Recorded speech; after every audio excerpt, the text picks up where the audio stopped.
কূপটা দেখেছিলাম ওসমান ইবনে আফফান রাদিয়াল্লাহু তাআলা আনহু তিনি তখন। আসসালামু আলাইকুম, সবাই কেমন আছেন? আশা করছি সবাই ভালো আছেন। আজকে নতুন একটা ব্লগ নিয়ে আপনাদের মাঝে হাজির হলাম। আশা করছি আপনাদের কাছে ভালো লাগবে। দেশে বা দেশের বাইরে যে যেখান থেকে আমার এই ব্লগটি দেখছেন আপনাদের সবাইকে বাংলাদেশি মম ইন ইউএসএ চ্যানেলে স্বাগত জানাই। ভিডিওর শুরুতেই নেট দিয়ে ঘেরা একটি পুরাতন বাড়ি দেখতে পাচ্ছেন। এই বাড়িটা হযরত ফাতেমা রাদিয়াল্লাহু তাআলা আনহা এবং হযরত আলী রাদিয়াল্লাহু তাআলা আনহুর বাড়ি হিসেবে আমরা প্রথমে জানতে পেরেছি। যদিও এই বাড়িটা নিয়ে দ্বিমত আছে। পরবর্তীতে আমরা এই বাড়িটা সম্পর্কে যা জানতে পেরেছি, এটা নাকি রাসূল সাল্লাল্লাহু আলাইহি ওয়াসাল্লামের নাতনি এবং হযরত হোসাইনের কন্যা ফাতেমা বিনতে হোসেন, এটা তাদেরই নাকি বসতভিটা। এই যে বাড়িটা দেখতে পাচ্ছেন, এই বাড়িতে নাকি রাসূল সাল্লাল্লাহু আলাইহি ওয়াসাল্লাম অনেকবার এসেছেন। তো এরকম যে একটা বাড়ি দেখতে পেয়েছিলাম, তার যে অনুভূতি সেটা আসলেই বলে বোঝানোর মতো না। এই বাড়ির ভিতরটাতে কনস্ট্রাকশনের কাজ হচ্ছে জন্য চারপাশটা নেট দিয়ে এমনভাবে ঘিরে রেখেছে যে এটার ভিতরে প্রবেশ সম্পূর্ণই নিষেধ। তো আমরা গাড়ি থেকেই বসে যতটুক দেখার দেখে নিয়েছি। আর ওই যে দেখুন দূরে দেখা যাচ্ছে একটা গোল জায়গা, ওইটা ছিল সেই সময়কার কুয়া। গাড়িতে বসেই মন ভরে যতটুকু দেখার দেখে নিয়েছি। আর এই যে কুয়াটা আছে সেটা একদম কাছ থেকে একটু দেখানোর চেষ্টা করলাম। এরপরেই আমরা চলে গিয়েছিলাম বীরে গারোজ দেখার জন্য, যেখানে রাসূল সাল্লাল্লাহু আলাইহি ওয়াসাল্লামের শেষ গোসল করানো হয়েছিল। রাস্তার অপরূপ সৌন্দর্য দেখতে দেখতে আগাচ্ছিলাম। এরই মাঝে চোখে পড়ল রাস্তার পাশে সুন্দর খেজুর বাগান। দেখুন বাগানগুলো দেখতে কি সুন্দর লাগছে। তো এখানেই আছে হযরত সালমান ফার্সি রাদিয়াল্লাহু তাআলা আনহু, তার খেজুর বাগান। সেটাও আমরা দেখেছি, আপনাদেরকেও দেখাবো।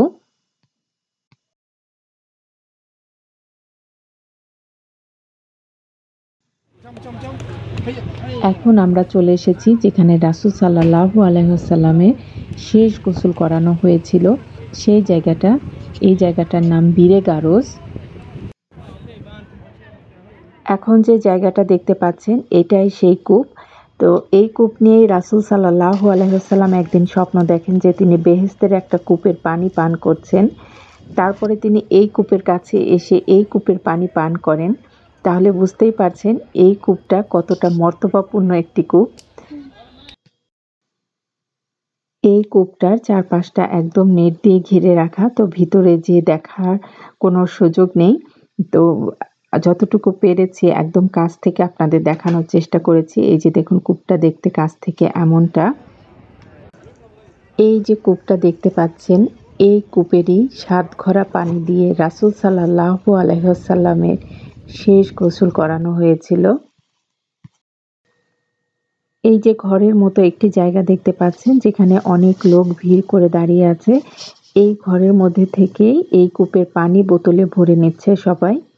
আপনারা চাইলে এক খালি বোতল সাথে করে নিয়ে এসে এই কূপের পানি এই ঘরের মধ্যে থেকে ভরে নিতে পারেন। আবার চাইলে বাইরে বোতল বিক্রি করছে, সেখান থেকেও আপনি বোতল কিনে পানি ভরে নিয়ে যেতে পারেন। এই কূপের পানি আপনি চাইলে নিজে হাতে ভরে নিতে পারবেন না। ভিতরে এইখানে যারা কাজ করে সেরকম লোক আছে, তারা আপনার বোতল ভরে দিবে। তো যার কারণে একটু লাইনে দাঁড়িয়ে থাকতে হয়, একটু সময় লাগে। তো আমরা আলহামদুলিল্লাহ এখান থেকে পানি নিয়েছিলাম এবং খেয়েছিলাম। পানিটার একটা আলাদা মিষ্টতা আছে। আর এই কূপের পানি রাসূল সাল্লাল্লাহু আলাইহি ওয়াসাল্লাম খেতে খুব পছন্দ করতেন। বীরে গারোজ দেখা শেষ করে এরপরে আমরা চলে গিয়েছিলাম হযরত সালমান ফার্সি রাদিয়াল্লাহু তাআলা আনহু, তার খেজুর বাগান দেখার জন্য। আর এই খেজুর বাগান সম্পর্কে আমরা মুসলমান যারা আছি তারা সবাই কম বেশি হয়তোবা জানি। এটা আর নতুন করে বলার কিছুই নেই। তো এই যে সামনে যে বাগানটা দেখতে পাচ্ছেন এটাই সেই বাগান।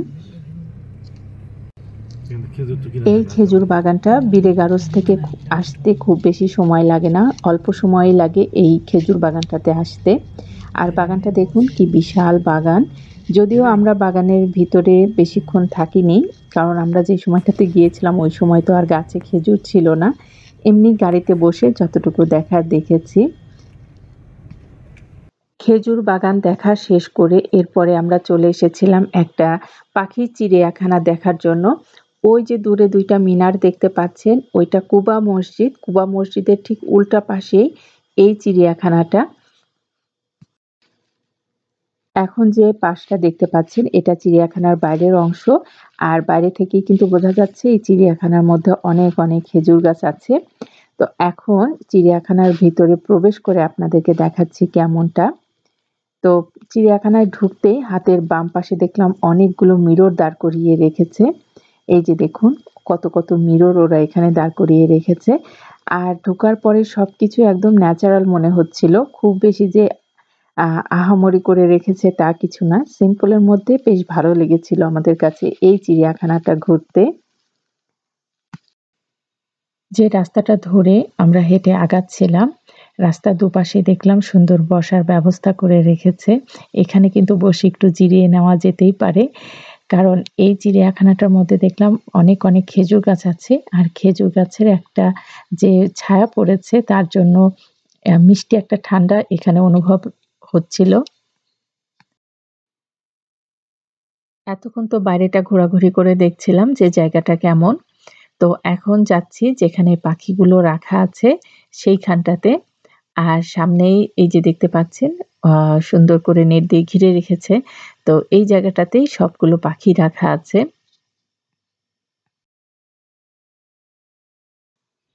এখানে প্রবেশ করার পরই পাখির এত সুন্দর কিচিরমিচির আওয়াজ শোনা যাচ্ছিল, এত ভালো লাগছিল। আমি তো এখানে বেশ কিছুক্ষণ দাঁড়িয়ে ১ম এ পাখির ডাকগুলো শুনেছি। তো এদিকে মারিয়ার হাতে খাবার দিয়েছে পাখিগুলো যাতে ওর হাতের উপরে এসে বসে খায়। কিন্তু ও এত ভয় পেয়েছে যে সব খাবারই পরে ফেলে দিয়েছিল। এদিকে মারিয়াকে উৎসাহিত করার জন্য ওর বাবা হাতে কিছুটা খাবার নিয়েছে। আর দেখুন পাখিগুলো হাতের উপরে বসে খাবারগুলো কি সুন্দর করে খাচ্ছে।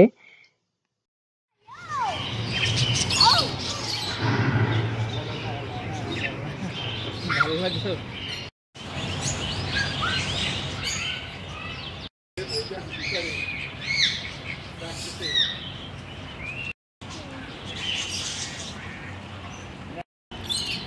জিজ্ঞেস করি আমরা খাবার আনছি দেওয়া যাবে কিনা।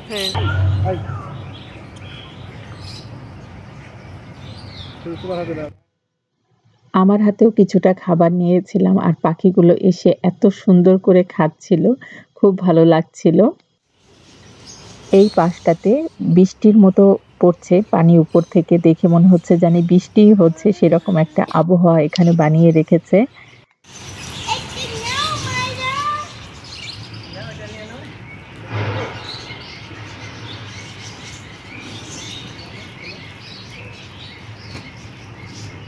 যাও যাও যাও, বৃষ্টি চলে যাবে কিন্তু।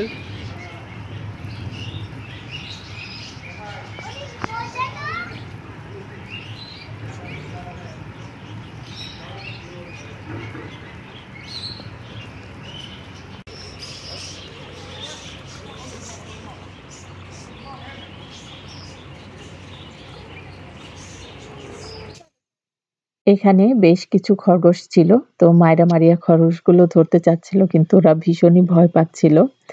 তো এখানে একজন ভাই ছিলেন তো উনি বললেন যে আমি এনে দিচ্ছি। মানে উনি নিজে থেকেই বললেন যে বাচ্চারা ধরতে চাচ্ছে আমি একটা ধরে এনে দিচ্ছি।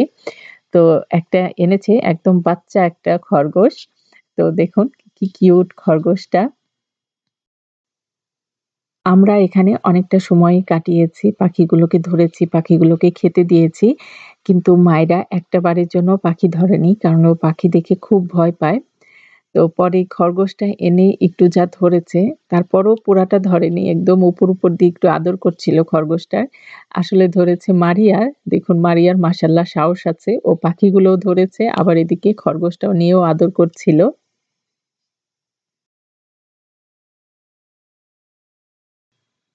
এইখানটাতে দেখলাম বেশ কিছু প্রজাতির পাখি আছে এবং পাখিগুলো এসে হাতের উপরে বসছে, খাবার দিলে খাচ্ছে। এই যে দেখুন এই পাখিটা কি সুন্দর করে হাতের উপরে বসেছে। তো মায়রার বাবা এটা ধরেছিল, পরে আমার হাতেও সে দিয়েছে। আবার দেখুন আমার হাত থেকে তার হাতে কিভাবে চলে যাচ্ছে পাখিটা। তো এত ভালো লাগছিল এখানটাতে এসে। আর এতটুকু জায়গার মধ্যে যে এতগুলো পাখি দেখতে পাবো আমরা ভাবতেও পারিনি। ১ম এ যখন চিড়িয়াখানার ভেতরে ঢুকছিলাম তখন মনে হচ্ছিল যে মানে আমরা সেরকম যে আশাটা নিয়ে আরকি এসেছি সেরকমটা এখানে দেখতে পাবো কিনা। তার থেকে আলহামদুলিল্লাহ আমরা বেশ ভালোই এখানে দেখতে পেয়েছিলাম। এদিকে মারিয়া একটা পাখি হাতে নিয়েছে। ও ইচ্ছা করেই চেয়ে নিয়েছে পাখিটা। কিন্তু পাখিটা যখন একটু উড়ছিল সেটা দেখে ও ভয় পেয়ে যাচ্ছিল।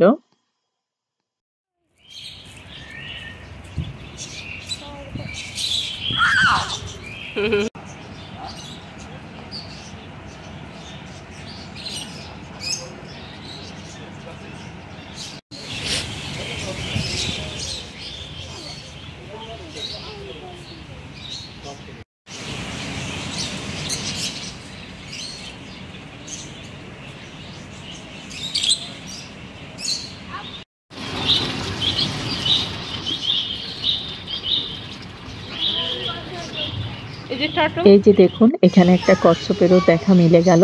তো এখন চলে এসেছি ঘরের মতো একটা জায়গায়। এখানেও দেখলাম বেশ কিছু পাখি আছে।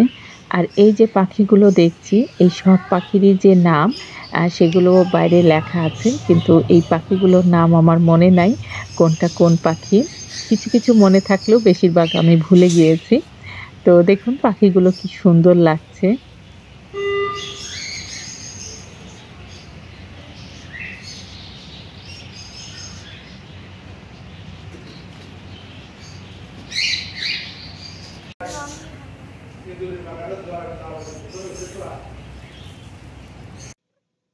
এই যে দেখুন পাখিটা মাথায় হাত দিলেই কামড় দিতে আসছে। কি সুন্দর করে খেলছে। আসলে কামড় দেয় না, এমনি খেলছে পাখিগুলো। এখানে যে পাখিগুলো আছে একটাও হাতে আমাদের কামড় দেয় নাই।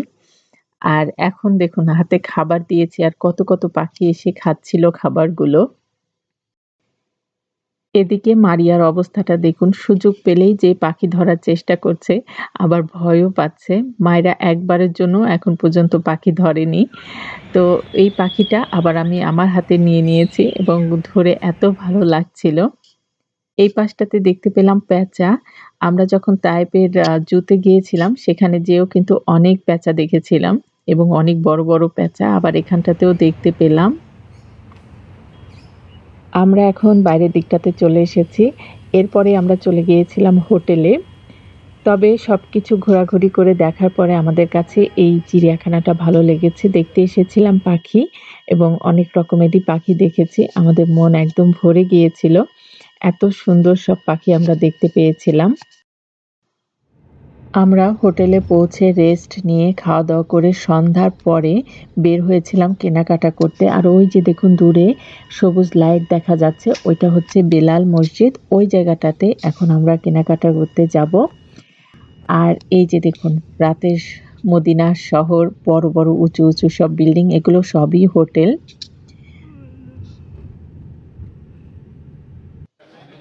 তো আমরা চলে এসেছি। এসে একটু ঘোরাঘুরি করে দেখছিলাম। তো আমরা এখন যে জায়গা থেকে কেনাকাটা করছি, এই যে বিলাল মার্কেট বলে এটাকে। তো এইখানে আপনি স্বর্ণের দোকান বলুন, বোরখার দোকান বলুন বা এমনি যে জিনিসপত্র যাই কেনাকাটা করতে চান, সবকিছুই এইখানটাতে পেয়ে যাবেন। তবে জিনিস কেনার সময় একটু দাম দর করে কেনাটাই ভালো। কারণ একেক দোকান একেক রকমের দাম চেয়ে বসে থাকে।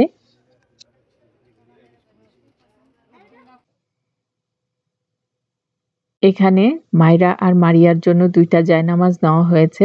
আর জায়নামাজের উপরে ওদের বাবা শখ করে ওদের নাম দুটো লিখে নিচ্ছে, রাইসা আর রামিসা। আজকের ভিডিওটা এতটুকুই। আপনাদের কাছে যদি আমার চ্যানেলের ভিডিওগুলো ভালো লাগে অবশ্যই আমার চ্যানেলটা সাবস্ক্রাইব করে পাশে থাকা বেল আইকনটা ছোট্ট করে ক্লিক করে দিবেন যাতে যখনই নতুন কোনো ভিডিও দিই তার নোটিফিকেশনটা আপনার ফোনে সবার আগে পৌঁছে যায়। সে পর্যন্ত সবাই ভালো থাকুন, সুস্থ থাকুন। নতুন কোনো ভিডিও নিয়ে আবার ইনশাআল্লাহ আপনাদের মাঝে হাজির হব। আজ তবে আসি। আল্লাহ হাফেজ।